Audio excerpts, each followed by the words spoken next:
Apologies for keeping you waiting. No problem at all, Mike. Welcome, welcome, welcome. I rambled on thinking that you had already connected, so I'll just do a brief welcome to you. Oh, no, it's okay. No need. It's all right. Fine. Thank you. Participants and I introduction think of who there you was a are. bit of a mix up with the name, so we're okay. We're here. That's you perfect. you can go away now. Bye. Okay. Thank you very much, and apologies to everyone for the slight technical delay. And just to remind whoever is operating the technicalities to make me a co-host, because I will kind of share my screen in a minute. So thank you very much, everyone, for tuning in. And as you know, this particular evening is really about tuning in on your own, which many of us are still doing in different parts of the world, as we are still under, I was going to use the word duress for a moment, but I probably shouldn't. But many of us are still under guidelines to either be on our own or to make sure that we don't mix too closely with others. So this particular subject kind of came up around 2 years ago here in the UK when we first went into this thing called lockdown. And I guess I've been exploring it quite a bit ever since. And so, I mean, in the context of society, being on your own is a definition of, for many people, is being lonely. But in the context of spirituality, it's encouraged. You're encouraged to be on your own. In the context of society, there's something wrong with you if you're on your own. In the context of spirituality, you're encouraged to be on your own, because I think that's the time, the space that you give yourself to get to know yourself. At least that's the theory anyway, in terms of going on retreat or going into some meditative state or going to explore yourself in silence. And so being alone and not being lonely is, of course, the challenge. And anyone who's walked down a spiritual path, any books that you read or any articles that you catch up on, will say that it's really quite essential that you're okay being alone. You know, that you are comfortable with yourself being alone. And that's quite a hard idea for many people, because they're so accustomed to not being alone. So my purpose this evening is just to share a few thoughts with you around this particular subject, which I think you know about, and then challenge you with any questions that you might have or anything you want to say. Please use the chat box and feel free to give me a hard time if that's your choice. And I probably would say that it's essential that you kind of explore this subject really as deeply as you can on your own, in your own time, in your own way. Because it's only when we resolve or find this comfort, this self-understanding and self-comfort in being alone that that it's okay.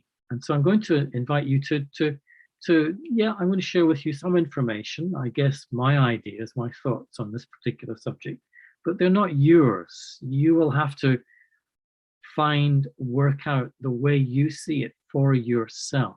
Please, very often I say it at the start or at the end of or during a talk, is please don't just believe what I'm saying. It's up to you to see for yourself and to explore for yourself, be curious for yourself. So in sharing, I guess, what my understanding of this particular subject is, I'm going to share with you my screen, and that's interesting. The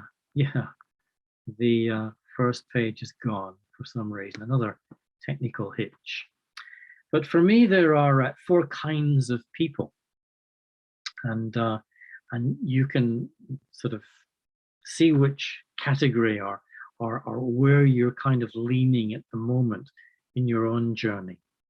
The first kind of person is what I call the MCs. They're the sort of monkish characters. Yeah, and we all know someone about like this. They like to be alone, really. They don't like to be with other people. Other people is too much for them. It's too much pressure. It's too much to handle. So they prefer, if possible, to drift off and be on their own. So they're quite comfortable actually being on their own, but they're isolating themselves from the context of relationship, basically. The second person is what I call the CCs, and they're the cool individual. They're kind of self-contained. You know, they're okay on their own, but they're also okay in interacting with others. You know, they accept whatever is in front of them at any given point in time. So they're the CCs, and I don't know if you would fall more closely into that category, where you're quite comfortable on your own and yet also quite comfortable in company. Then, of course, there's the yo-yos. The yo-yos, they're always kind of swinging between the two. They get stressed, and they actually say, I just need space. I need time to be on my own. Yeah, and so off they go, and they be on their own until they get a bit bored, and there's just a lack of stimulation, and then they say, oh, I need to be with people.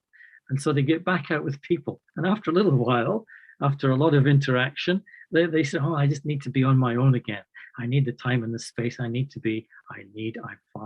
be alone. So they kind of yo-yo between the two. They're always swinging between the two areas, never kind of fully satisfied in themselves. And the fourth category is what I call the ADs. And the ADs, they're the addicted and dependent type. They're kind of needy people. They're always wanting to be with others because they find others a stimulation, and they kind of need that stimulation. They need that feedback. It's as if they want people to say they exist. And so they're needy, and they're addicted to people, and they're dependent on people. So they're not very comfortable at all being on their own. So these are the kind of 4 areas, it's loosely done, but you might see yourself in one of those areas, or perhaps a mix of the two. So people say, especially in society in general, that we're social beings. Yeah, we're social beings. And they'll say that it's natural to be sociable and unnatural to be not sociable and not want to mix and not want to relate and not want to interact. They'll say, well, that's unnatural because we're social beings. But I was thinking, have we gone too far and we've turned being social or social beings into a form of social dependency?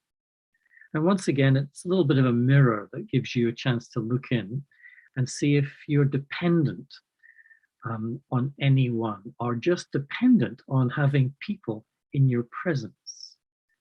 Yeah, and so you're dependent on others for what you are feeling at any given moment in time. In other words, you need others around you or in your face to trigger your emotions, and it's only your emotions that make you feel as if you are existing, as if you are alive. And so this is what I suspect we've kind of done in society in general. We've become dependent on having other people around us. I mean, the football fan, for example, goes to the football once a week, and that's where they are. Apparently, they will say they are their happiness when they're very emotional in the company of the emotions of others. And so they're highly stimulated by what's going on around them. Or then there's the dependency of the couple. I need my other half. I need my better half. I'm so useless on my own. Yeah, so some people say, I need to be with my partner, my husband, my wife, or whatever you want to call that partner. And so that dependency on the other then turns into a form of codependency. And I think this is why the therapists and many contexts are having such a good time, because there's a lot of codependency in relationships where one is dependent on the other is dependent on the one. And so that they're both dependent on the company, the stimulation, the interaction with the other half. And we all kind of know deep down, if there is that codependency, it's not very healthy. It kind of means that I'm not comfortable just to be on my own and do whatever I need to do on my own. And so this is born of what's called attachment. This dependency is born of attachment. We tend to call attachment love. We believe attachment and love are the same thing. This in itself should raise a few questions for the chat box. Whereas love is kind of, in its truest sense, unconditional, attachment will generate the fear of losing someone or something. Whatever you get attached to, there will be, at some stage in your relationship to that, a fear of loss. And so people try to overcome that fear by calling it love. And so then fear becomes love.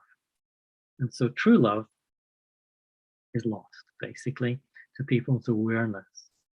And so that's what's happened. That's historically what's happened over time. And so we've lost the true meaning, the true feeling, true embodiment of this idea of love. And so the ultimate fear is the fear of separation. You know, because we've learned, we've been taught to get attached, we fear being separated from what we're attached to, whether it's another human being or an object or a team or just society in general or just the next door neighbor. We fear being separated. You know, this is why some people, they just keep talking. They can't stop talking. And they're not very good listeners. They'll listen a little bit, but they can't stop talking because they need someone. They need someone that they feel connected to talk away, yak away. So there's this fear of separation. And so their continuous talking is a kind of fear in action. And you can sometimes sense this, you can feel this in the other person. So it leads to a sense of insecurity. Yeah, and that's really a form of fear, is this insecurity. And so we generally feel insecure when we're not in the presence of who or what we are attached to. And it might be in the context of a couple, or it might be in the context of a crowd. Yeah, and so those things, those stimulations, give us a temporary sense of security until, of course, they're taken away. And so historically, this is what's happened for me, is that we've become beings of social dependency instead of just naturally social beings. So that raises the question, why does this dependency develop? Why are we insecure? Why are we, why are we scared of being separated? I think for me, there's kind of 3 stages that help me understand this.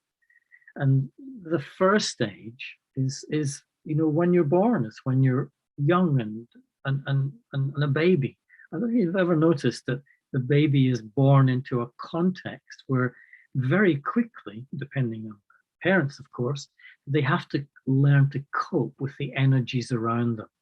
Because the energies are not natural. There's a little bit of fear, a little bit of anger. There's the vibration of sadness, or there's the vibration of conflict. It's kind of around them. It's unnatural. So they have to cope with this energy. They're not thinking yet. They don't understand it. They're just receiving this energy.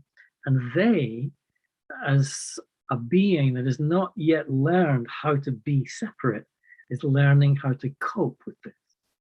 And so this is what makes them contract into themselves. And we've all learned to do this in our different ways, and yeah, according to our own journeys into this thing called dependency. And so these babies, they learn at very early years. This is why they say from the ages of 0 to 2 or 3, that's the formation of personality. They learn to contract, to defend themselves, to put up barriers against this energy, which they just don't understand really. It's unnatural because they arrive feeling connected to everything and everyone, feeling secure in themselves. And here, this energy around them is challenging them. And so they start to feel insecure. So they need to defend themselves against it. So for most of us, this is the kind of start. I mean, it's different for different people, but this is how we begin. And so then we start looking for our comfort blanket.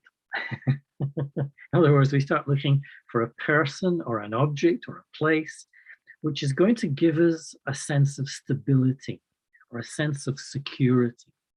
Yeah, it could have been, if we had incredibly unconditionally loving parents in the early years, that would have or could have given us our security.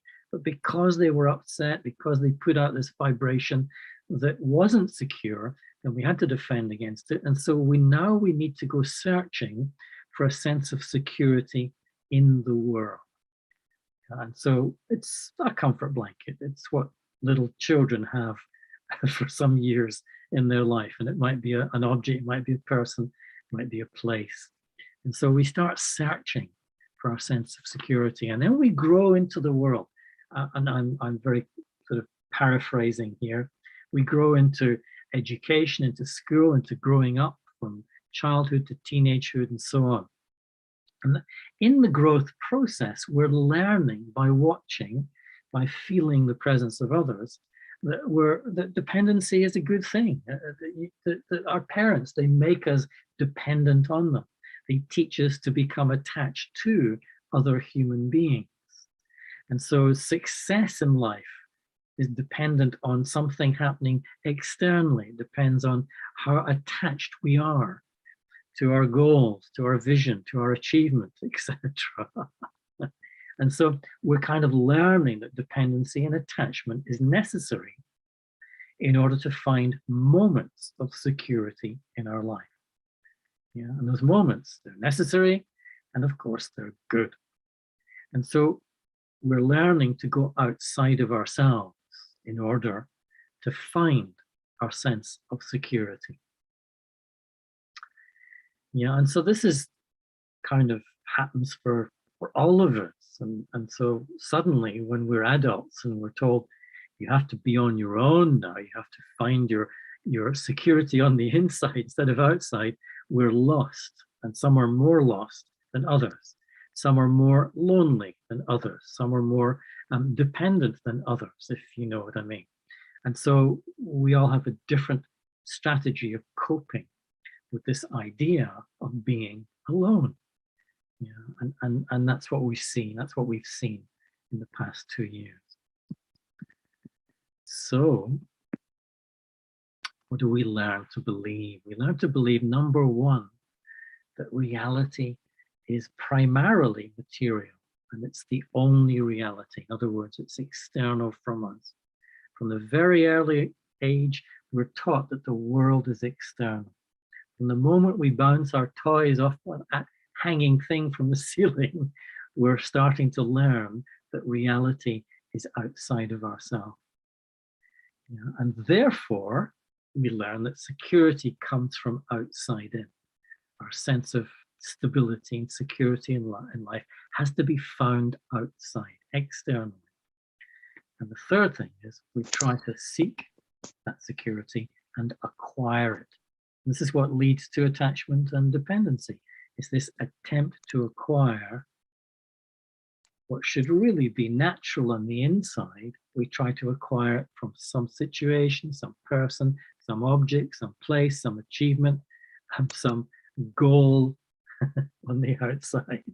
And that's what we watch today. That's what we applaud today. And that's what we have learned to do today.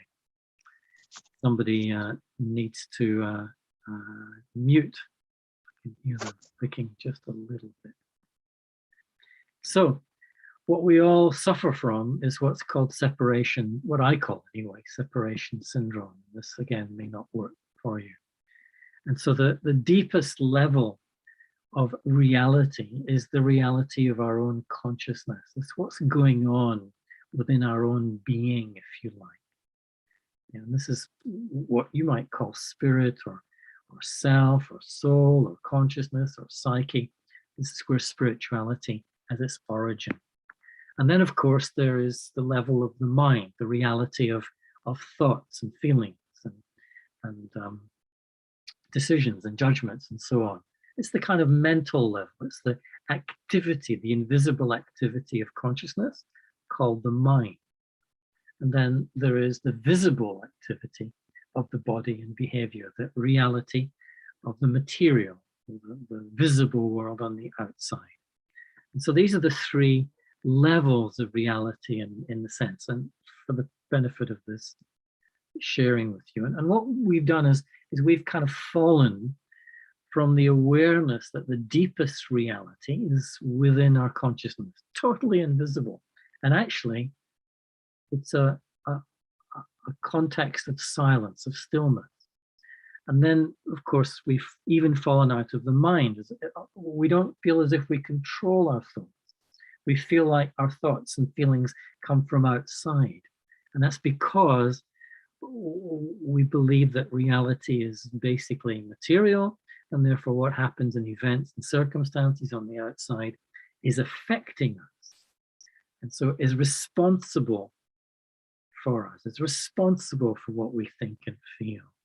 And so we've lost the mastery of our mind. And so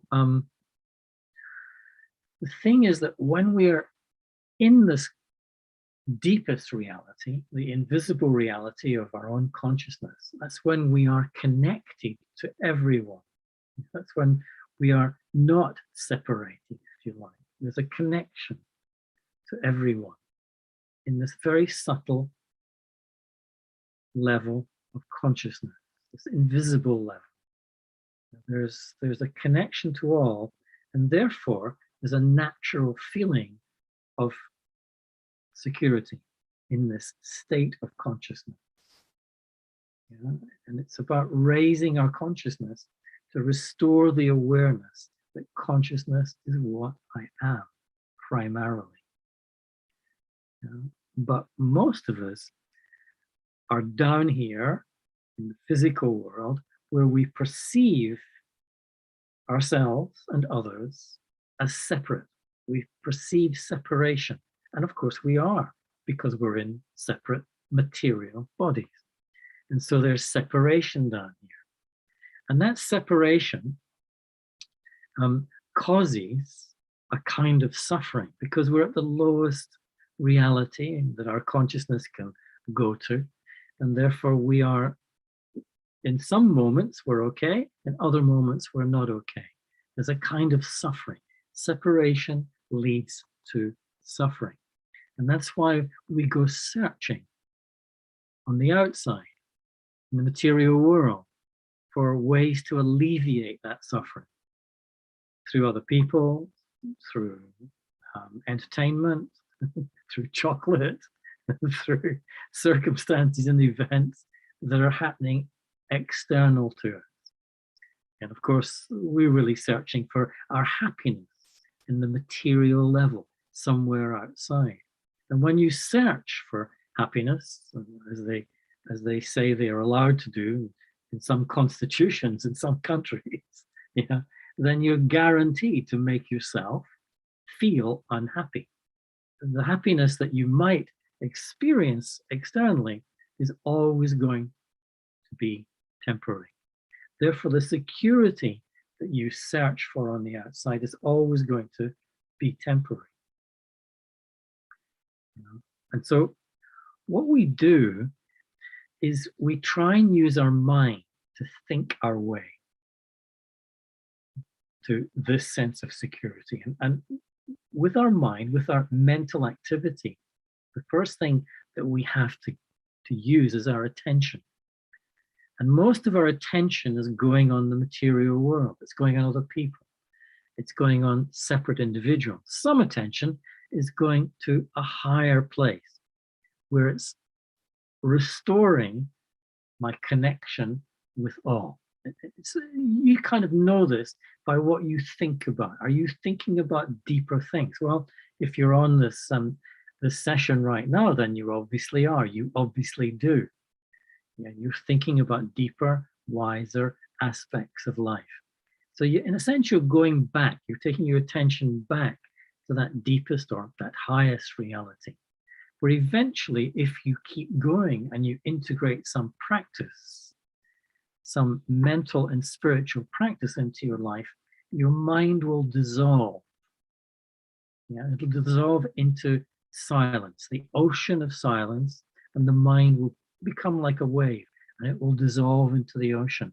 And you will feel as if you're connected to everyone. And you won't be thinking it, it'll be a feeling. You won't be registering it. You won't be thinking, oh, I feel so connected with everyone. It will just be. It will just be. You will just be. But unfortunately, most of the time, we allow our attention to be pulled out and we're thinking about other people, separated individuals. We're thinking about our own personal desires, how we look and how we act, and how we might be looking in the eyes of others, and how we should be looking in the eyes of others. And so our attention tends to go just to the material, the visible level. And so we're sinking back down into the world of separation again, the awareness of separation, which we think is the right thing to do because everyone else is doing it. But then we wonder why we don't feel very comfortable and why we're always on some kind of search, some kind of seeking, some kind of looking for some security in the insecure, ever-changing, ever-transient material world. It's impossible to find it in the material world. And so it just kind of illustrates, what are you giving your attention to? Are you taking it more deeply or higher, or whatever way you want to say it, back to your own consciousness and your natural state of being, where you feel connected, or are you allowing it to sink down? Now, someone who's raised their consciousness and feels this connection to all will be quite comfortable, therefore being alone. Loneliness will be impossible. Whereas someone who's down here amongst the separated individuals might even feel lonely in a crowd, because really they're not knowing themselves. They're denying themselves the awareness of their natural state. And so the individual who allows their attention to drop into watching others, comparing themselves with others, thinking that the reality of life is down here in the material, they tend to be the addicted and dependent. You'll become addicted to people, to company, dependent on company, and so you will feel quite lonely, even although you're in a crowd. The yo-yo will be back and forth. The yo-yo type person. 1 minute they'll be up in the clouds, restoring their natural state of being. The next minute they'll be down. They'll say, "Oh, it's too quiet up. This is too much of a mirror for me up here. I'm uncomfortable. Let me go down and mix and talk and interact with people." And the next minute, "Oh, I'm tired of other people. Oh, it's so demanding. It's so difficult." Now we got back up, and so they're backwards and forwards the whole time. Whereas the person who maintains this natural state of being is more likely to be cool and contented, self-contained, if you like. In other words, their self is in its natural state. And so they will be ceases. So finally, the way forward, I think the way to actually solve this issue on a day-to-day, moment-to-moment, person-to-person basis, to make a shift from trying to get, to search, to seek security in my life. In other words, to be okay no matter where I am. I've got to make the shift from trying to get it to giving it. You know, to remember that my natural intention is to give. And of course, we've learned that you have to go and get, acquire, possess, and accumulate, and keep as much as you can, and then you'll feel okay and secure in your life. That's what we've learned. That's what we're being taught. And spirituality, or the restoration of your natural state of being, is like a reminder that your natural intention, your natural way of living, is not getting, it's giving. I think you know this. I think we all know this intuitively deep down.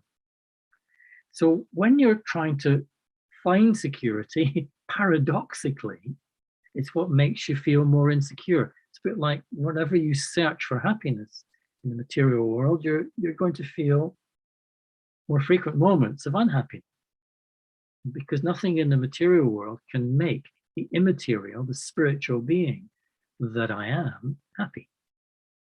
It might be a momentary sensual stimulation, but it won't be true happiness.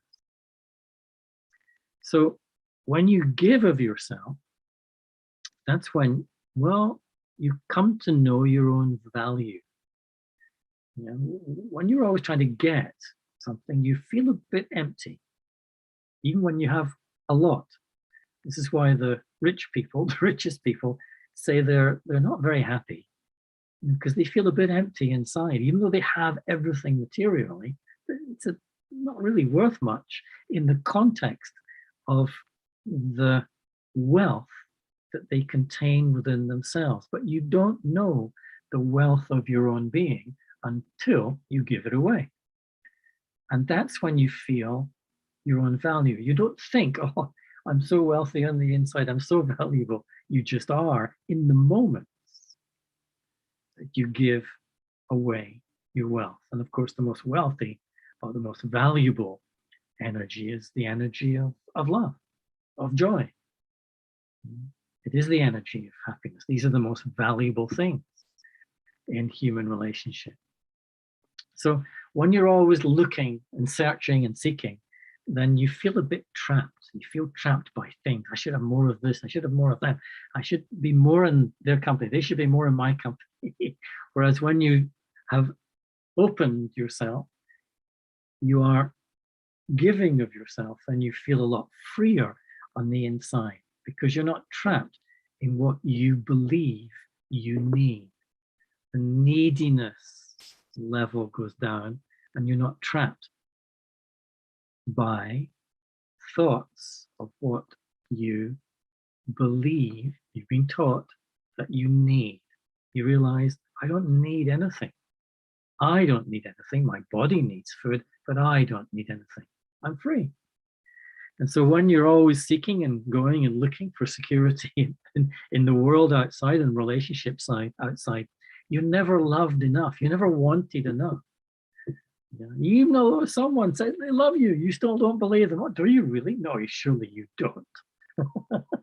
You don't love me that much. And if you take your sense of security from that, then it must come to an end. They must leave the room. They must leave the building at some stage. And in those moments, you will feel lonely. You'll feel down. You'll feel alone in those moments. You won't feel secure in yourself. Whereas when you give of yourself, when you are loving, caring, compassionate, empathetic in the context of your relationships, then you'll know your value. Then you know that you cannot end this giving. This is an unlimited energy that you have to give. And guess who feels it first on the way out? You do. And so true love It comes from inside out, not outside in. Just like all the qualities or attributes of spirit, the spirit that we each are. It's like a paradox, really. It's like going in the opposite of what we've been taught. So when you're always trying to get, acquire, keep, possess, then paradoxically you feel disconnected from life, from other people. There was a moment of temporary connection. You connect to a person, you connect to a group, you connect to a conversation, you connect to objects that you've always wanted. But that connection must end. You can't go to bed with them every night. You can't sleep with them you can't take them everywhere. And so there's going to be connection, disconnection, connection, disconnection. And that's going to be unsatisfying unless you feel connected to everyone, everything, all the time. Now, it's not that you're thinking, oh, I feel so connected. It's just a state of being, when you know that you have this connection with everything and everyone.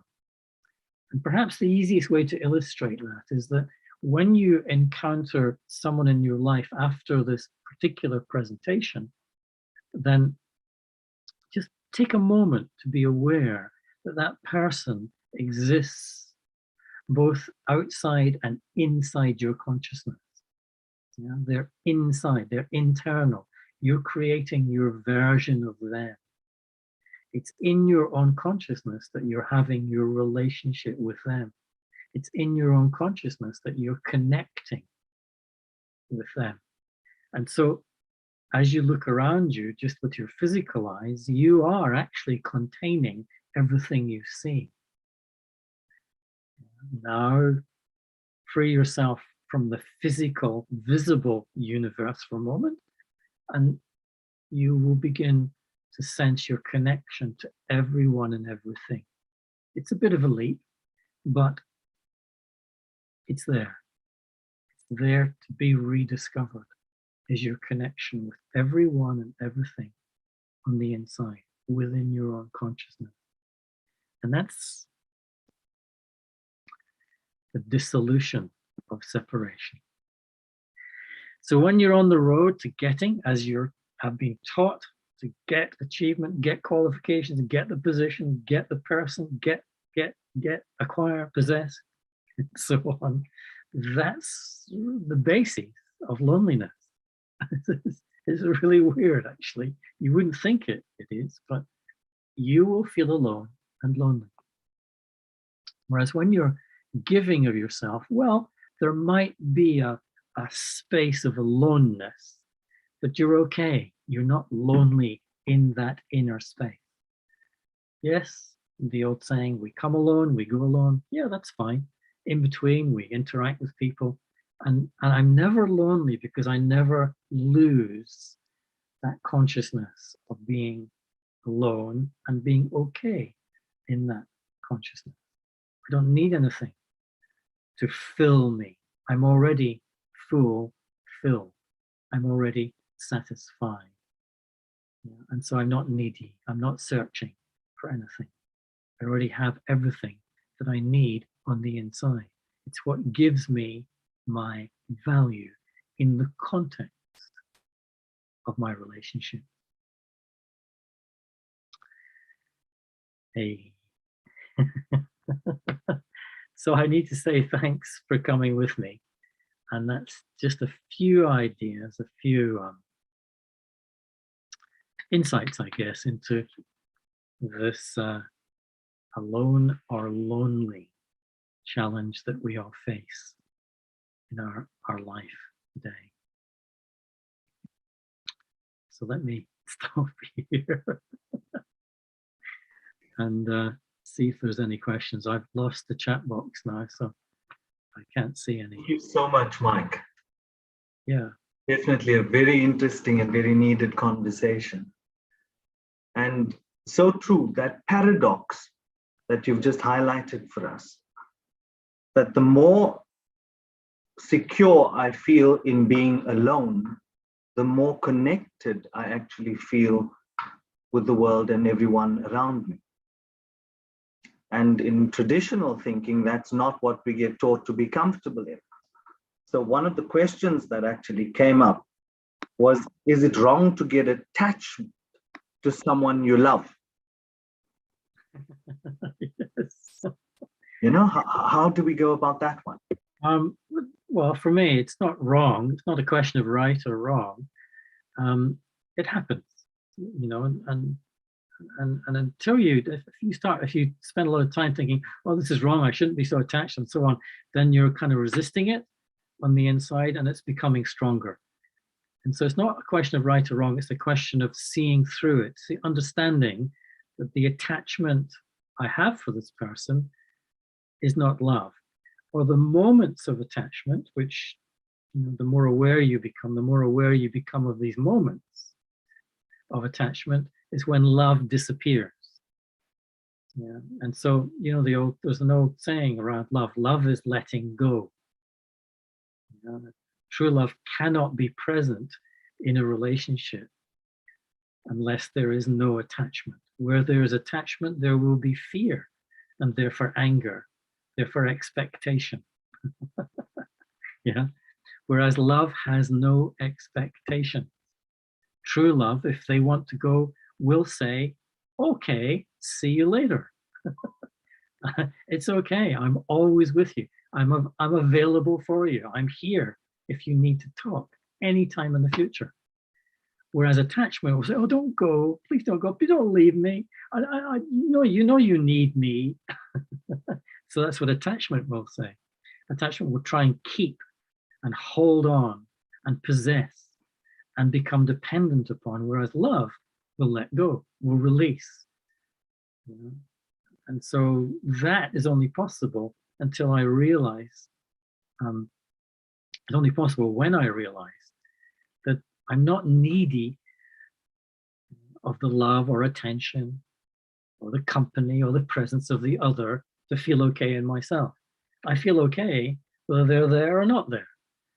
And that's what gives me the ability to be loving, to accept them as they are, to accept whatever they want to do, to accept without judgment their presence. And so it's necessary to untangle the two. Love and attachment are not the same, in verbal terms anyway. But of course, they're going to get mixed up in feelings and interactions, you know, and therefore the meanings are going to get mixed up. So it's necessary to untangle, to call on my experience and see for myself. See for myself.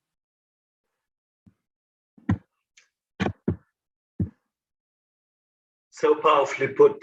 Love is not attachment.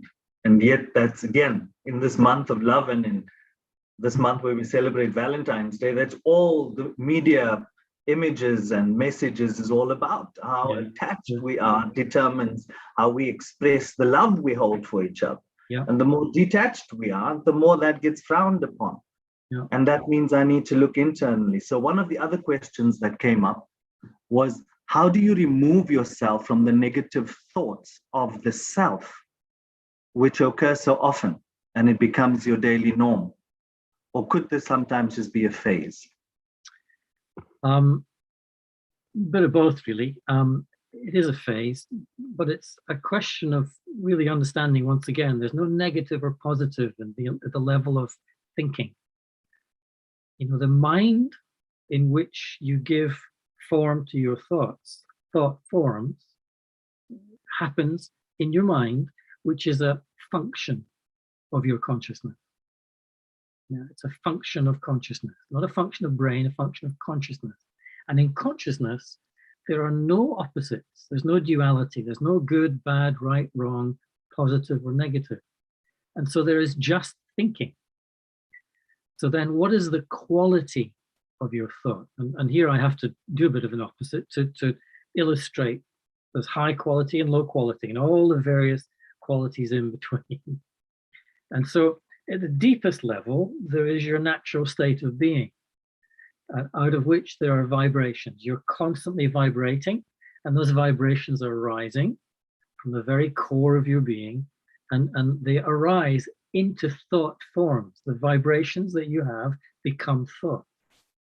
So are the vibrations that are arising in your consciousness coming from your natural state of being, or are those vibrations being distorted, by memories, by beliefs, by learning, by the way other people are speaking?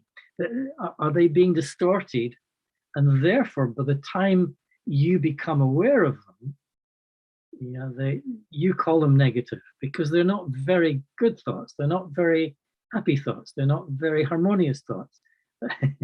And so you're going to call them negative. I'm just saying they're just thoughts, but they've been distorted on the way into your awareness and on the way to triggering certain emotional reactions, basically, or feelings, emotions that you will feel.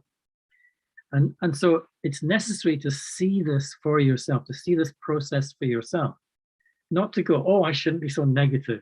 Oh, I'm having a negative thought about myself. It's terrible. No, don't do that. Don't resist, whatever is arising. Just be aware of it, and say, well, what's the quality? Where's this thought coming from? Oh, it's coming from an old memory. Oh, yeah, I believed I was hurt by this person 5 years ago, and so this memory is throwing up a thought. It's coming from the belief about, I believe that they hurt me. Well, wait a minute, they didn't hurt me, I hurt me. Wait a minute, so wait a minute, now I'm kind of seeing the truth for myself. The truth is, what they did 5 years ago didn't hurt me, it was me that hurt me. And that allows me, that realization of the truth, that it was me, it allows me to correct, to straighten that thought out. And so suddenly that thought doesn't become a thought where I interpret it as a negative. It just becomes a thought which is straighter, truer. It's truer, more truly aligned to the truth that it wasn't them, it was me, and that's the truth. And so it arises in a more natural way and doesn't feel as if it's a bad thought or a negative thought or whatever you want to call it. And so it's necessary not to do good or bad, but to look and be aware of the quality, and then to see where the thought is coming from. Finally, you will know it's time to stop and look when you feel, there's a feeling of unhappiness, misery, anger, or fear. When you feel those emotions, then you know that the thought that's leading to those emotions is not accurate. It's not arising from a natural state of being. And so there's some correction to do. It's not bad, it's not good. It's just a little bit of correction to do. It's not accurate. It's not right. It's not, I'm to use the word right. I don't mean the opposite of wrong. I mean, it just needs to be corrected, aligned once again with the true me. And that's the process of self-reflection, self-awareness, really. And until you're prepared to do that, prepared to look at that, then it's just going to keep coming up habitually. And for many people, that's how they live their lives. They just live their life habitually like that.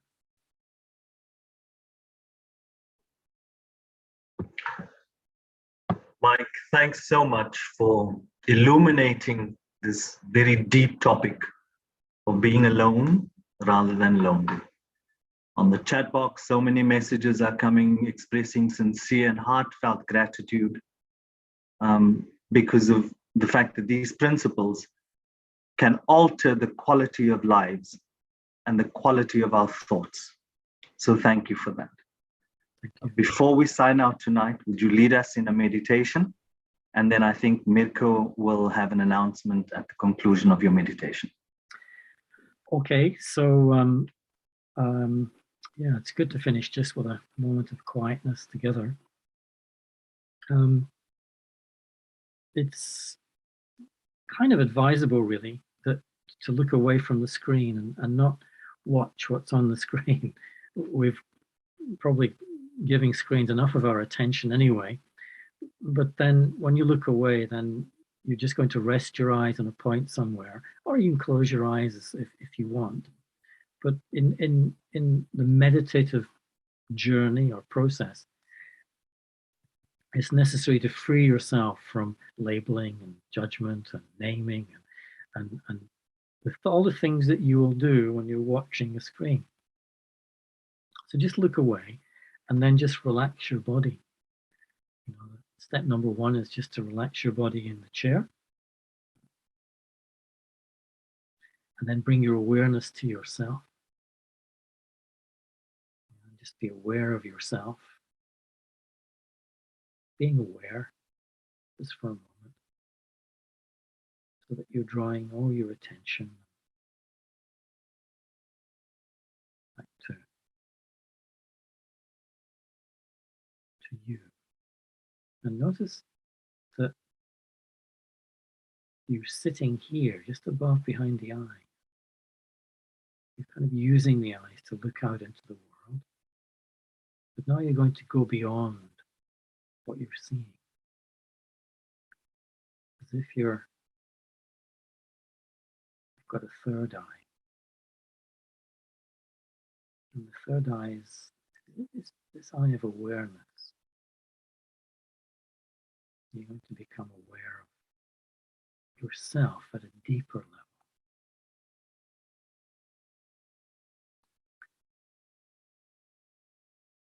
And this is otherwise known as your natural state of being.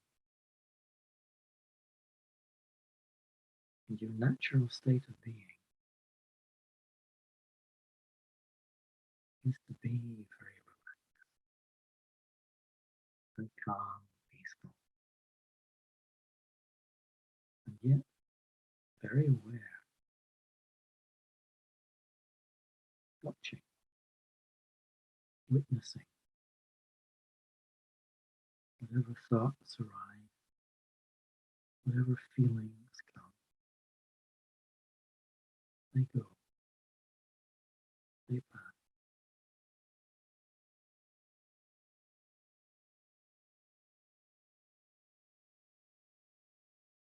And all you feel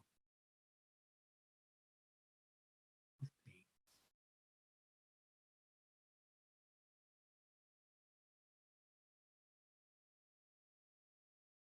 All you feel is calm and quiet.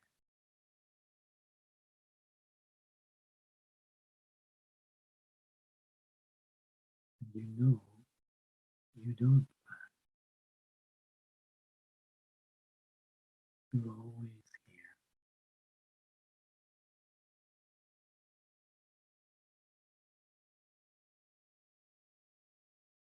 And as you turn and look, using your third eye,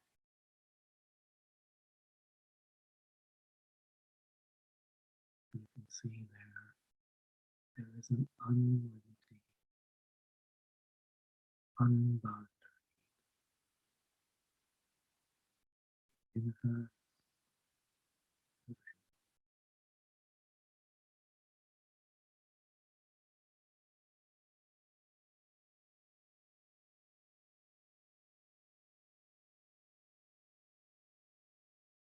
in that universe. All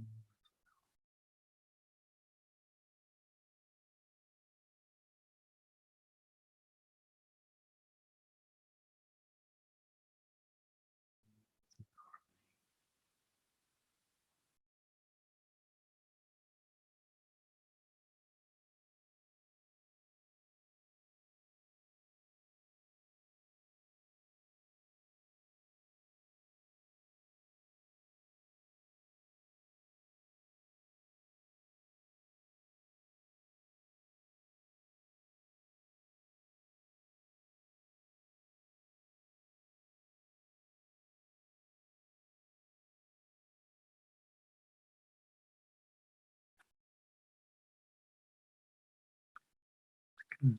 Thank you.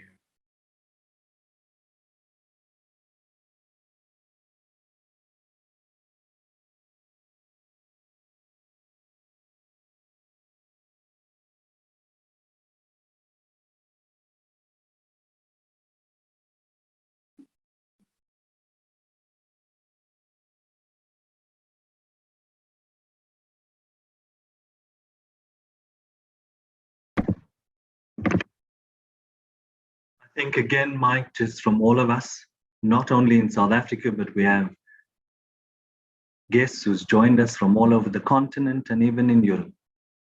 A heartfelt thank you. With regards to Mike's books, I would encourage anyone who would be interested in it, please to contact any of our centers. We stock them, and we have a link on our Brahma Kumari South Africa website that can actually direct you to that. Mirko, would you be able to share screen with those contact details, please? Yes, I will do now. Thank you. And to everyone, a fantastic Soti, state of the individual. Thank you. Thank you. Thanks, Mike. Take care. Bye-bye.